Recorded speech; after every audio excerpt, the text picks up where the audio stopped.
quero convidar vocês para abrir a carta de Paulo aos Colossenses, no capítulo 3. E a nossa leitura vai ser do verso 5 até o verso 11. Diz assim a palavra de Deus: Fazei, pois, morrer a vossa natureza terrena, prostituição, impureza, paixão lasciva, desejo maligno e avareza, que é idolatria. Por estas coisas é que vem a ira de Deus sobre os filhos da desobediência. Ora, nessas mesmas coisas andaste vós também, noutro tempo, quando vivias nelas. Agora, porém, despojai-vos igualmente de tudo isto: ira, indignação, maldade, maledicência, linguagem obscena do vosso falar. Não mintais uns aos outros, uma vez que vos despistes do velho homem com os seus feitos, e vos revestistes do novo homem que se refaz para o pleno conhecimento, segundo a imagem daquele que o criou, no qual não pode haver grego, nem judeu, circuncisão, nem incircuncisão, bárbaro, cita, escravo, livre, porém Cristo é tudo em todos. Quando eu lia e estudava, uma vez que, mesmo estando aposentado, jubilado, sem compromisso direto assim com a igreja específica, a gente não consegue parar de ler, evidentemente, de estudar a palavra de Deus. E mais uma vez, quando eu lia a Epístola aos Colossenses, uma expressão aqui que me deixou muito impactado. A última expressão que eu li do verso 11, que diz assim: Cristo é tudo em todos. Olha na sua Bíblia, aí que está escrito aí: Cristo é tudo em todos. Você consegue repetir essa expressão comigo? Cristo é tudo em todos. Não vou fazer hoje um sermão da maneira costumeira que a gente faz, analisando versículo por versículo, etc. Tá? Eu vou fazer tanto quanto um sermão temático sobre Cristo é tudo. Porque ao ler este versículo, verso 11 aqui da Epístola aos Colossenses, chamou a minha atenção muito essa expressão: Cristo é tudo em todos. E ao fazer a pesquisa natural que os pastores fazem, a pesquisa sobre aquilo que vão ler, eu encontrei alguns hábeis teólogos e escritores que me forneceram substancial subsídio de material que enriqueceu muito a minha preleção, o que eu pretendo dizer. E a Epístola aos Colossenses, que foi escrita pelo apóstolo Paulo, possivelmente quando ele estava em prisão em Roma, ela tinha dentre alguns propósitos o de prevenir a igreja sobre o perigo da heresia. Uma das principais situações, prevenir a igreja sobre o perigo da heresia. Naquela circunstância, havia um misticismo sincrético, o legalismo, o ascetismo estavam sendo introduzidos e pervertendo a sã doutrina. Naquelas circunstâncias, os falsos mestres diziam que apenas a fé em Cristo não era suficiente para a salvação. Eles diziam isso, que apenas a fé em Cristo não era suficiente para a salvação. E esta heresia atacava a fé a partir de fundamentos da fé.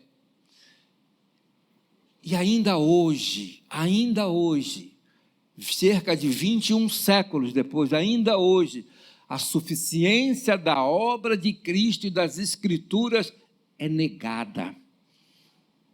E até mesmo em alguns círculos chamados evangélicos, continua acontecendo nos dias de hoje. A heresia de Colossos afetava seriamente tanto a doutrina como a ética cristã. Que doutrinas foram atingidas pela heresia de Colossos. Primeiro, a heresia que eles falavam sobre a questão da criação. A doutrina da criação, eles criaram um sistema herético.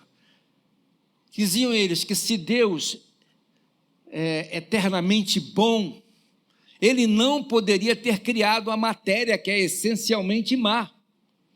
Consequentemente, Deus não é o criador do mundo, diziam eles, os gnósticos diziam assim.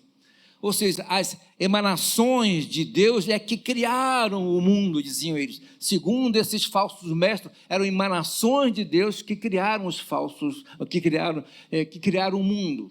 Falsos mestres já falavam isso. Uma outra doutrina que era atacada por eles era a doutrina da encarnação de Cristo, tão fundamental, que diziam eles que se a matéria é essencialmente má, e Jesus Cristo é o Filho de Deus, então este não teve corpo de carne e ossos, diziam os hereges. Simplesmente negavam que Jesus Cristo tinha sido verdadeiramente homem, corpo e carne. Nos primeiros séculos da era cristã, muitos e acirrados debates foram feitos em torno da doutrina de Cristo.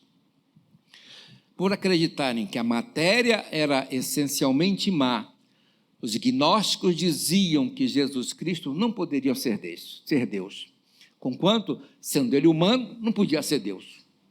Aí surgiu um homem chamado Ário, que é ali que criou-se o arianismo, que pregava que Jesus não era coigual, coeterno e consubstancial com o Pai.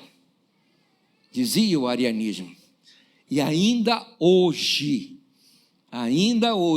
a doutrina de Cristo está sendo bombardeada com rigor. Uns negam a sua divindade, outros negam a sua humanidade, e há aqueles que atacam até a sua impecabilidade. Essas coisas acontecem de uma maneira sutil, espalhada por aí. As palavras que eu enfatizei aqui, do texto de Colossenses 3,11, Cristo é tudo em todos, contém grandes verdades que mexeram com o meu coração, com a minha mente, que fizeram refletir, e elas são ricas e igualmente sugestivas, tais como aquelas declarações que a gente aprendeu em outros textos da palavra de Deus, escritos por Paulo, quando Paulo diz, para mim o viver é Cristo, como ele diz, já não sou eu quem vive, mas Cristo vive em mim. Ou seja, são palavras que mexem com a gente, e essas palavras, Cristo é tudo, formam a essência e a substância do cristianismo. Então eu vou tentar com essa palavra, ou seja, Cristo é tudo, mostrar que o nosso coração precisa se voltar a isso, por essa verdade. Se o nosso coração realmente concorda com o que elas dizem, tudo corre bem com a nossa alma. Se eu concordo que Cristo é tudo. Caso contrário, podemos ter certeza que ainda nos resta muito para aprender, se você não entendeu que Cristo é tudo. Então, a nossa tentativa será estabelecer em que sentido Cristo é tudo. Eu nem sei se isso pode ser chamado de um sermão ou um estudo bíblico, mas agora estamos aqui, vamos em frente. Entendeu? Cristo é, sem dúvida nenhuma, a mola mestra, tanto do cristianismo doutrinário, quanto do cristianismo prático. Por isso, um correto conhecimento de Cristo, ele é essencial para também um acertado conhecimento tanto da justificação como da santificação. Eu preciso conhecer muito bem isso para entender a questão de justificação e santificação.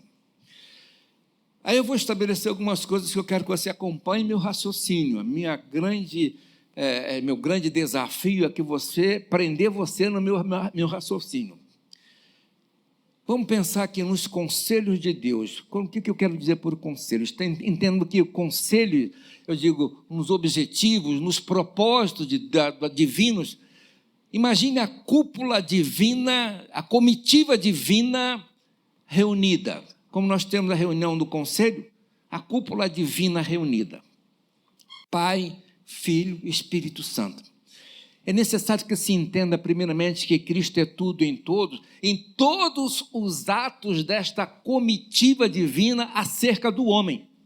Tudo que se refere ao homem, ao ser humano na Bíblia, essa comitiva divina estava reunida. Então, acompanhe meu raciocínio. Houve um tempo que esta terra não existia, que o planeta não existia. Houve um tempo que não existiam galáxias, estrelas, nada disso existia. Então, por mais firmes que pareçam os montes, por mais extensos que pareçam os oceanos, por mais distantes que pareçam as estrelas no firmamento, houve um tempo que nada existia. Nem mesmo o homem existia. Aí eu pergunto para você pensar comigo, acompanhe meu raciocínio. E onde estava Cristo quando essas coisas que ele criou, que foram criadas, onde estava Cristo? Cristo estava com Deus. E aí eu vou citar a própria Bíblia para provar isso daqui. A Bíblia diz, ele era Deus, ele era igual a Deus. João capítulo 1, verso 1 fala isso. Filipenses capítulo 2, verso 6 fala isso. E ainda assim, ele era o amado Filho do Pai. Ele declarou assim, porque me amaste antes da fundação do mundo. Glorifica, meu Pai, contigo mesmo, com a glória que eu tive junto a ti, antes que houvesse mundo. E também, desde a eternidade eu fui estabelecido, desde o princípio, antes do começo da terra. O que eu acabei de ler aqui foi de João, capítulo 17, verso 5, e citei em Provérbios, capítulo 8, verso 23. Ainda assim, Cristo era o Salvador, predeterminado, porque nós fomos escolhidos, como diz a palavra de Deus, fomos escolhidos nele antes da fundação do mundo. Efésios 1,4 diz isso. Contanto, ele mesmo fosse conhecido com efeito antes da fundação do mundo, ou seja, o mundo não existia, Cristo já existia. Os seus planos já estavam sendo feitos antes da fundação do mundo. Mas vamos seguir no raciocínio. Chegou o tempo, então, que esta terra foi criada, esse planeta foi criado na sua presente ordem. Creio que, possivelmente, todos já leram o livro de Gênesis. E lá está a ordem da criação toda que foi colocada. O sol, a lua, as estrelas, o mar, a terra seca, todos os habitantes foram chamados à sua existência. Libertos do caos, da confusão. E, por último, Deus vai formar o homem, que teve o corpo formado do pó da terra. Você já leu isso? Você já leu sobre isso? E onde estava Cristo? Vou fazer essa pergunta algumas vezes, para puxar o seu raciocínio comigo. E onde estava Cristo? As Escrituras dizem assim, João capítulo 1, verso 3 diz assim, todas as coisas foram feitas por intermédio dele, e sem ele nada do que foi feito se fez. Ele estava lá, naquele momento. Colossenses 1,16 diz assim, pois nele foram criadas todas as coisas, nos céus e sobre a terra, as visíveis, as invisíveis, sejam tronos, sejam soberanias, quer principados, quer potestades, tudo foi criado por meio dele e para ele. Está entendendo a importância de Cristo? Ele estava na criação. E ainda recito mais uma vez a Bíblia, Hebreus 1,10. Ainda, no princípio, Senhor, tu lançaste os fundamentos da terra, e os céus são obras das suas mãos. Ele fez isso. Ainda mais, Quando ele preparava os céus, aí estava eu.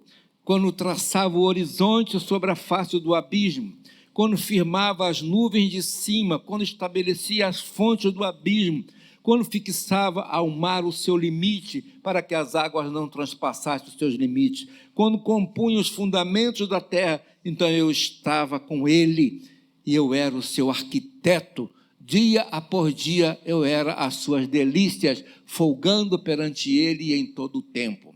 Citei Provérbios capítulo 8, versos de 27 a 30. Ele estava no início. Ou seja, não é surpresa que o Senhor Jesus, muitas vezes nas suas pregações, nas suas parábolas, nos seus exemplos, ele extraísse continuamente lições do livro da natureza. Quando ele falava sobre as ovelhas, quando ele falava sobre os peixes, os corvos, o trigo, os lírios, as figueiras, a videira, falava sobre coisas que ele mesmo havia criado. Sabia muito bem de tudo isso. E o tempo foi passando. E houve um dia em que o pecado entrou nesse mundo. O pecado entrou nesse mundo. Adão e Eva comeram do fruto proibido e caíram em pecado. Ou seja, perderam a sua natureza santa com a qual foram inicialmente criados. Foram então interrompidos a amizade e o favor de Deus, e eles se tornaram pecadores culpados, corruptos, indefesos e sem esperança. O pecado ergueu-se como uma barreira entre eles mesmos e o Pai Celestial. Se o Senhor os tivesse tratado conforme mereciam, não havia nada diante deles, exceto a morte, o inferno e a ruína eterna, e tudo estaria terminado ali. Mas nesse momento da queda, onde estava Cristo? Olha a pergunta outra vez, onde estava Cristo? Cristo foi revelado aos nossos primeiros pais como a única esperança de salvação. Na mesma ocasião da queda, foi-lhe dito que o descendente da mulher haveria de esmagar a cabeça da serpente, que um Salvador nascido de mulher haveria de vencer o diabo, obtendo para o homem pecador, escolhido por Deus, a conquista da vida eterna. Gênesis 3,15, ou seja, ele estava lá, na promessa. Cristo foi apontado então para o homem como a verdadeira luz do mundo. Na mesma ocasião em que Adão e Eva caíram, ele foi apontado como a verdadeira luz do mundo. E desde aquele dia, nunca apareceu, nunca aparecerá outro nome pelo qual importa que sejamos salvos, a não ser pelo nome de Jesus Cristo, não há salvação. Por meio dele é que tem entrado no céu todas as almas, todos aqueles que chegaram no céu, desde Adão até hoje, só foram por causa de Jesus. Sem ele, ninguém jamais conseguirá entrar no céu. Ninguém conseguirá escapar do inferno, se não for através de Jesus Cristo. Vamos caminhar. Estamos nesse momento da criação, da queda. Mas caminhando, prosseguindo na história da humanidade, houve um tempo em que o mundo estava afundado e sepultado na sua ignorância sobre Deus. Passaram-se milhares de anos. As nações da terra pareciam ter se esquecido totalmente de quem foi Deus e quem fez os homens. Esqueceram. Aí surgiram alguns impérios. Vocês vão lembrar alguns impérios que certamente o pastor Ivo, que tem uma apreciação muito grande pelo Antigo Testamento, veja isso nas suas mensagens. Alguns impérios surgiram. O Império Egípcio, o Império Assírio, o Império Persa, o Império Grego, o Império Romano. Não havia nada feito, senão, o que eles faziam? Espalhavam superstições, espalhavam idolatria cada vez mais. Esses impérios todos que surgiram. Nesse tempo, nesses milhares de anos que passaram, surgiram poetas, historiadores, filósofos que surgiram, que provaram que, apesar do brilhantismo intelectual que tinham, principalmente na questão da cultura grega, não tinham qualquer conhecimento correto a respeito de Deus. E que o homem, deixado e entregue a si mesmo, tornava-se completamente corrupto.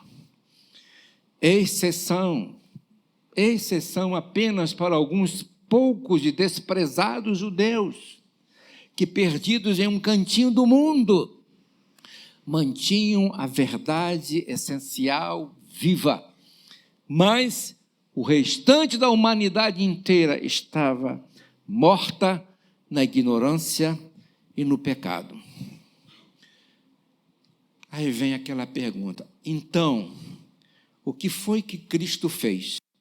Nesse momento em que o mundo se encontrava desse jeito, o que foi que Cristo fez?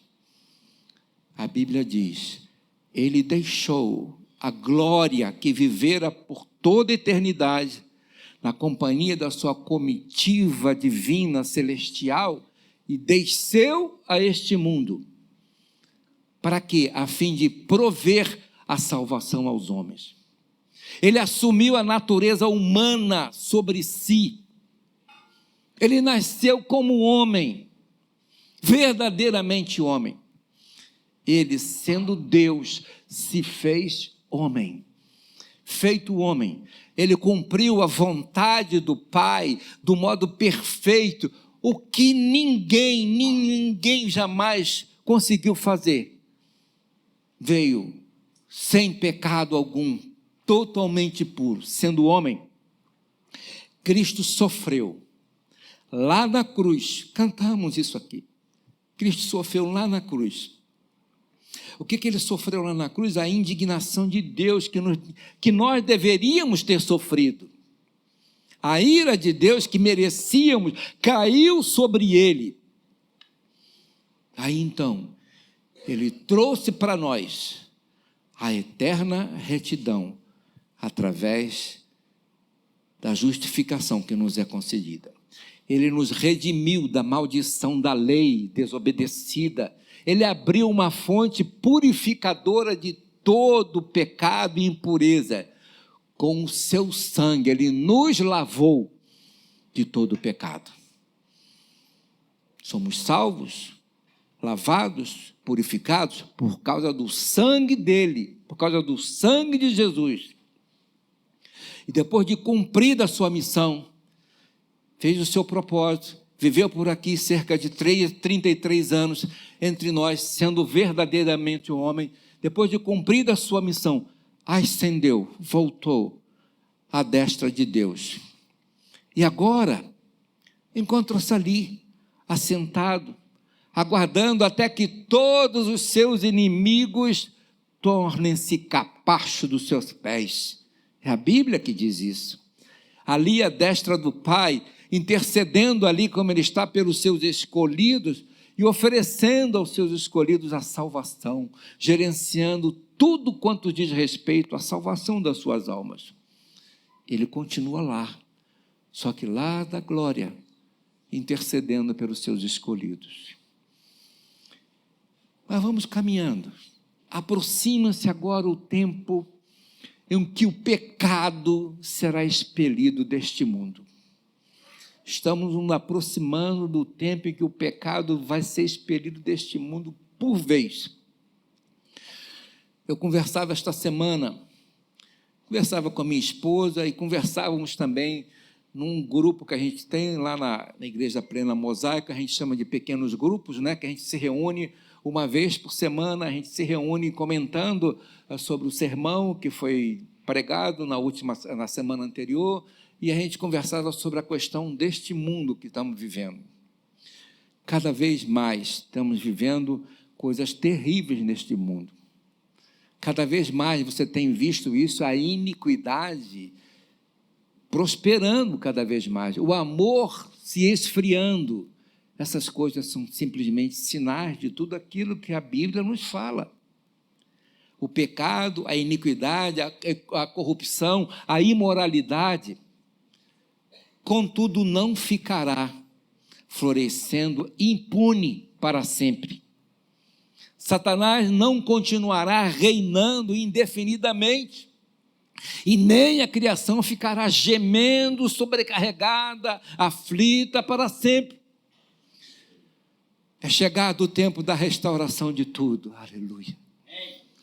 Haverá um novo céu, haverá uma nova terra, onde a retidão ficará residência, fixará residência, e este mundo ficará repleto do conhecimento do Senhor, assim como as águas cobrem o mar, como diz em Abacuque 2,14, assim como as águas cobrem o mar. E onde estará Cristo então? E o que Ele fará? O próprio Cristo será o Rei. Ele retornará a este mundo e haverá de renovar todas as coisas. Ele virá nas nuvens do céu, revestido em grande poder e glória, e os reinos deste mundo se tornarão o seu reino.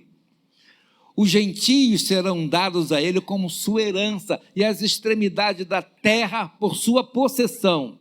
Diante dele se dobrará todo joelho, toda língua, e haverá de confessar que ele é o Senhor. Ele terá o domínio sobre tudo, domínio eterno, que não passará para outro, absolutamente. O seu reino jamais, jamais será destruído. Reinará para todo o sempre. Mas chegará o dia em que todos os homens serão julgados. Quantos bilhões já existiram? Os que existem atualmente, dizem as estimativas por aí, que nós temos hoje uma população em média de quase 8 bilhões de habitantes hoje. Mas quantos que já existiram antes disso? A Bíblia diz que chegará o dia em que todos os homens serão julgados. Desde Adão até aquele último que nasceu na volta, quando Jesus voltar. Diz a Bíblia que o mar entregará os mortos nele sepultados. O Hades e a morte não reterão os mortos que nele se encontram. Todos quantos dormem nos sepulcros despertarão e sairão, e cada um será julgado de conformidade com as suas obras. Estou repetindo aquilo que está escrito em Apocalipse, capítulo 20, verso 13. Não estou inventando nada, só estou citando Bíblia, só que eu estou pegando Bíblia de Gênesis até Apocalipse. E onde estará Cristo? Neste momento, onde estará Cristo? Ele mesmo, o próprio Cristo, será o juiz. Ele será o juiz. João capítulo 5, verso 22 diz assim: e o Pai a ninguém julga, mas ao Filho confiou todo o julgamento. É Ele quem vai julgar. Cito ainda Mateus capítulo 25, versos 31 a 33, que diz: quando vier o Filho do Homem na sua majestade, então se assentará no trono da sua glória, e todas as nações serão reunidas à sua presença, e ele separará uns dos outros, como o pastor separa dos cabritos as ovelhas. Ele está voltando. 2 Coríntios capítulo 5, verso 10 diz assim: porque importa que todos nós compareçamos perante o tribunal de Cristo, para que cada um receba segundo o bem ou mal que tiver feito por meio do corpo. Está notando? A minha tentativa foi fazer uma panorâmica para mostrar que Cristo é tudo, em todos. E parto agora para a minha conclusão. Na Epístola aos Colossenses, se você nunca leu, se você leu assim muito rapidamente, Eu desafio você a fazer uma leitura da Epístola aos Colossenses bem devagar, pausadamente, pensando nas coisas que é dito ali. Por exemplo, lá em Colossenses capítulo 1, verso 13 diz: Ele é o Filho amado de Deus. No verso 15 do capítulo 1 diz: Ele é a imagem do Deus invisível, primogênito de toda a criação. No verso 16 diz: Ele é o eterno, onipotente, Ele é o Criador. Logo a seguir vai dizer: Ele é o cabeça da igreja. Mas no verso 14 diz que Ele é o nosso Redentor. No verso 27, só no capítulo 1 que eu estou citando, Ele é a esperança da glória. A nossa esperança repousa nele. Quando eu chego no capítulo 2, verso 3, diz que Ele é o detentor de todos os tesouros, da sabedoria, do conhecimento. Tudo em Cristo e para Cristo. No capítulo 2, verso 9, Ele é a plenitude de Deus. No capítulo 3, verso 11, que aqui foi meu foco, Ele é tudo em todos. Cristo é o centro da história, é o centro da criação, é o centro da salvação, e Ele é do céu. Ele que reina para todo sempre. Cristo é tudo em todos. Cristo é tudo na Bíblia. São 66 livros na Bíblia. Esses 66 livros apontam diretamente para Jesus Cristo, explicitamente ou implicitamente, tudo aponta para Cristo. Vou usar uma frase que eu já usei, creio que já usei no tempo que eu fui pastor aqui, há muitos anos atrás. Se tirar Cristo da Bíblia, então você pega a Bíblia e joga fora, porque não vai servir para mais nada. Porque Ele é tudo na Bíblia. Cristo é tudo no plano redentor de Deus. Cristo é tudo para a alma redimida. Cristo é tudo para a igreja. Já imaginar o que seria a igreja sem Cristo? Ele é tudo para a igreja. Cristo é tudo no porvir. É para lá que nós vamos, Ele é a nossa esperança. Cristo é tudo na eternidade. Considere estas observações sobre esta realidade a respeito de Cristo, pois não está registrado em vão essas coisas da Escritura. Eu quero relembrar, para terminar, o último versículo. João capítulo 5, verso 23 diz: a fim de que todos honrem o Filho do modo porque honram o Pai. Quem não honra o Filho, não honra o Pai que o enviou. Honre a Jesus Cristo. Creia que não há salvação em nenhum outro, porque Ele é, sem dúvida nenhuma, aquilo que é fundamental, necessário para a sua vida, para a minha vida, para a vida de todos, de uma maneira geral. Cristo é tudo em todos.